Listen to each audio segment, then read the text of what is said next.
Thank you, Lord. I couldn't have asked for a more beautiful morning. This is my view while I enjoy my breakfast.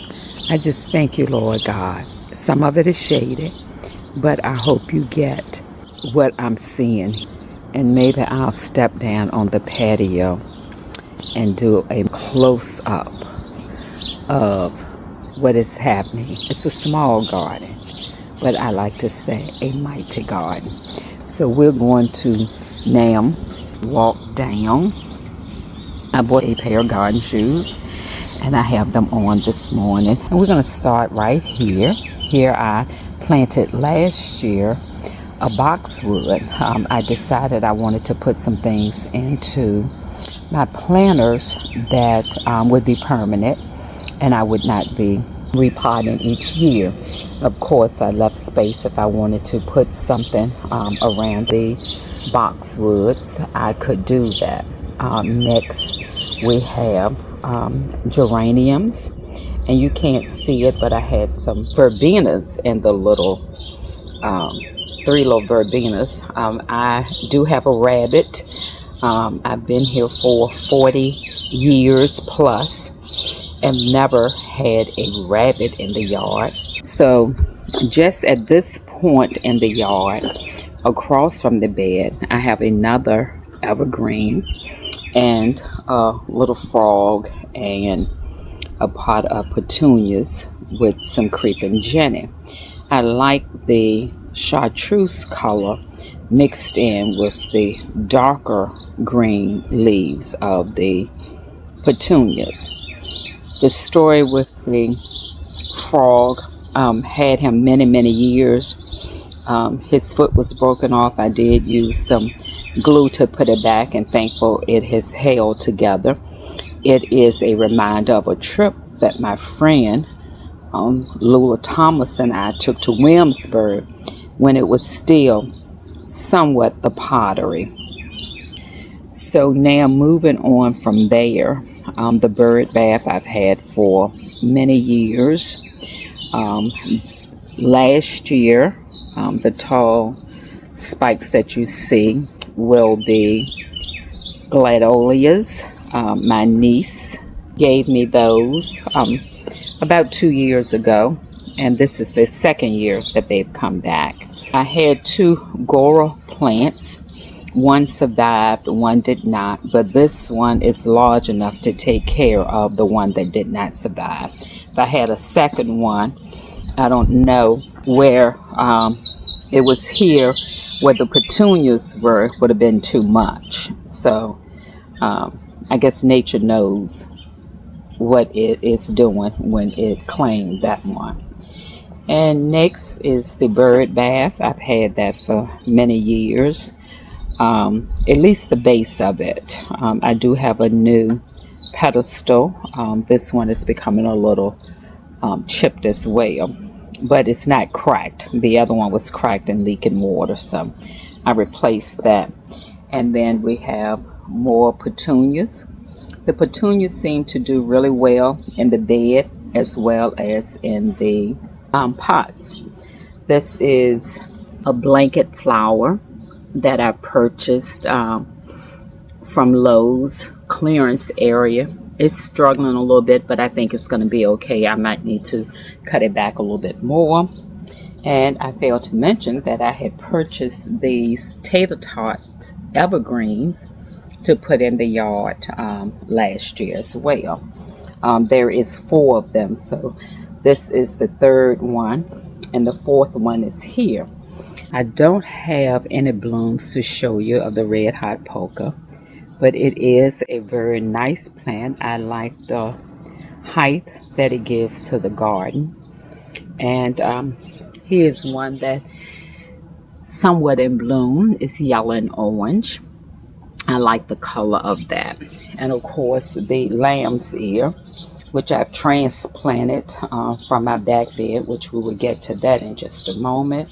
More geraniums and a bed of petunias. I hope will just continue to expand and grow. I do have squirrels, so they dig holes in the yard, but so far not disrupted to the plants.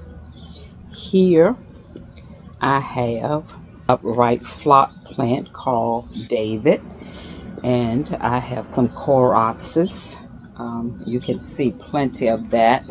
The little buds about to open, but it is yellow and beautiful, and mixed in with that is some yarrow, which is pink. Here I have a beautiful display of the double bloom begonias, and right behind that is a bees balm. Now that one is a little different species of the bees balm that you see there. I was looking for that particular one. I wanted it in red. They did not have it, so I purchased this one, which is doing real well.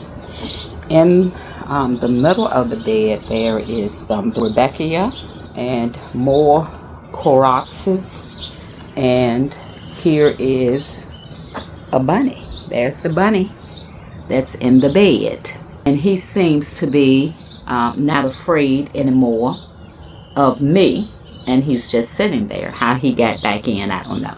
But anyway, more geraniums, and this is the color of the yarrow. And these little cages is to keep the bunny from eating the plants. And so we're going to move around here, and I have more lamb's ear. It was a lot more than this that I moved to the other side, so this is coming back. The other thing that I really like is sedum, and I have transplanted some here from a larger plant. And last year I planted some salvia. It came back this year. I wanted more of the pink, but they were all out of that, so I decided to get the purple, which has not bloomed.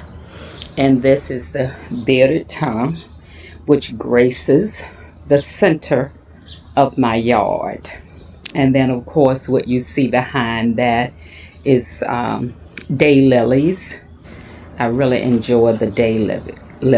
Now last year, I think this is the second year, I've decided to pot a Japanese maple. My girlfriend and I was out shopping, and I saw this particular one and thought it was really nice. I like the shape of it, so I decided to purchase that. This is the mother sedum here that I've taken pieces from and planted in the bed I showed you the first time.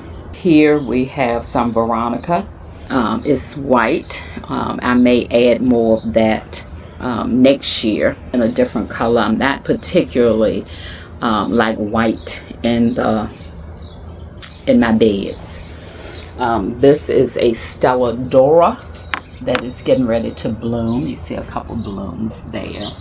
This was a beautiful pincushion lavender plant. Rabbit did eat that, so I have a little cage over it. Hopefully it will recover. And I'm going to end here with these beautiful geraniums. Are doing really well. I usually pot them, but this year I decided to put them in the bed, and I am very happy with them. Now moving on through the rest of the yard, I decided to do the bag garden planters.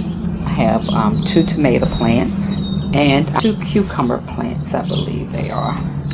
And over here, which may need to be put a little bit more to the sun, I have watermelons I decided to try, and I may be moving that particular plant to the sun, more sun. I get sun all day in the yard. Once the sun comes up, I have sun all day in the yard. So this is my little oasis that I get to enjoy every day. Now this is another blanket flower plant. I didn't think I liked the plant at first because of the multicolors on the plant, but I have really enjoyed this plant. I think it's a beautiful plant. I try to add to it each year. I've had it for probably 3 or 4 years now, and sometimes the color is more this color or this color, but either color I do enjoy the blanket flower. Now over here I have another frog that was rescued from my neighbor's yard when she moved, and more petunias with the creeping Jenny, and another boxwood. Okay, moving on from there, pulling back a little bit so you can see more of the landscape here and a little bit out the sun, what the yard overall looks like. And then moving here is another boxwood and more petunias with the creeping Jenny. So it is a repeat of the plants. Here I have more plants that would go in the front yard, and through here at the top of the basement steps I have more petunias with the creeping Jenny, just so that the eye is able to flow throughout the yard and land on beautiful colors. Here I am trying to save the mums until the fall, so I just put them in some pots. I keep them watered and out, and they are doing really well. And last year I planted these around my back porch, because most years, past years, I have always planted something that was annual. And this last year I decided to plant these around the back porch. I've always wondered or wanted something to plant around the back porch, just could never think of anything. And when I saw these, I thought I would give them a try, so I planted them last year. They made it through the winter. The second one you see in the picture underneath where the porch is cracked struggled a little bit, but it has come back, and I try to make sure I do deep watering regularly. So that's that. On my front porch is another beautiful example of the petunias, and right behind that is hibiscus. And I purchased these pots last week, I believe it was Thursday, to plant them in. I got them on clearance, and they are just full of blooms, just waiting to open. And this is after some of them have already opened. As you can see, this one is pink and this one is orange. I like the color combination pink and orange. And this one as well is full of beautiful buds just waiting to open. Some have opened and died, and others are coming. So that is my oasis, and I enjoy it day and night.